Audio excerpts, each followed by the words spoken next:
Je suis Jérémy, dit Tonton Croquette. Je suis éducateur canin en éducation positive et bienveillante et j'ai commencé en juillet 2021. Je fais de l'accompagnement à l'adoption qui est hyper importante pour moi, l'accompagnement éducatif pour les chiots. Je me suis spécialisé dans les chiens sensibles, les chiens d'assistance et le medical training. Je pratique essentiellement à domicile et après je fais des cours collectifs dans les lieux publics comme celui-ci. J'interviens dans Rennes Métropole et au final toute la Bretagne parce que je peux faire aussi du distanciel. C'est un peu là où le vent me porte et où le chien et le propriétaire en fait sont hyper intéressants.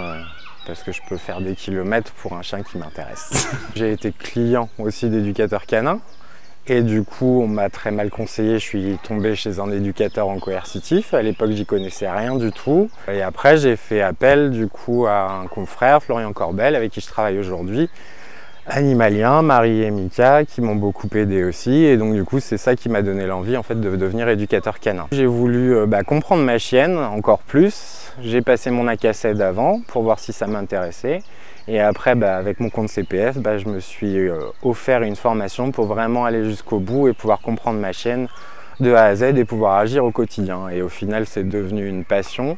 J'ai découvert la psychologie du chien, les émotions du chien, ça a été des choses qui m'ont bouleversé et au final j'ai vraiment trouvé dedans une logique. Et en fait j'étais graphiste avant, il me manquait du sens dans mon métier et là je l'ai trouvé en fait, c'est-à-dire que du coup cette approche elle était vraiment et humaine et canine et pouvoir transmettre des choses à des humains pour qu'au quotidien ils puissent éduquer leur chien et être en fait l'éducateur de leur propre chien, là c'était vraiment valorisant. J'ai aussi une approche très humaine de ce type de chien. Et donc du coup des propriétaires parce que je suis propriétaire et je sais aussi que c'est aussi très culpabilisant et que du coup c'est aussi un regard social qu'on va porter sur le chien et donc sur le propriétaire qui peut être très accablant. En fait. Avec du travail au quotidien et une approche bienveillante, on peut arriver à tout.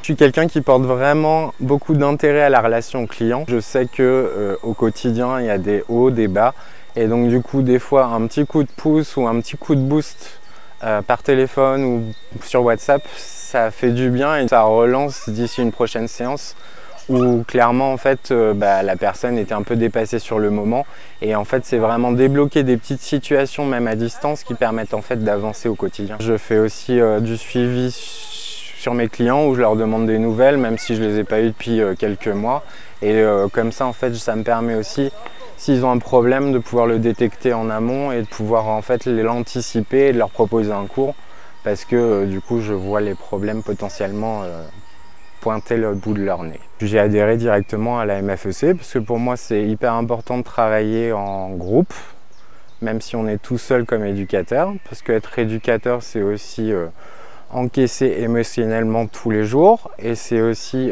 pouvoir partager son expérience et ses capacités, savoir dire quand on n'est pas capable et qu'on n'est pas à l'aise avec telle ou telle chose ou tel chien et de pouvoir du coup l'envoyer à un confrère ou une consoeur pour qu'il sera plus adapté en fait à cette personne. Donc la MFEC, pour moi c'est un groupe qui du coup valorise l'éducation positive, c'est ce que je veux aussi faire passer, c'est que le coercitif et traditionnel pour moi, c'est un peu du passé. Maintenant, on a des connaissances et faut les valoriser et les faire passer pour une normalité finalement maintenant.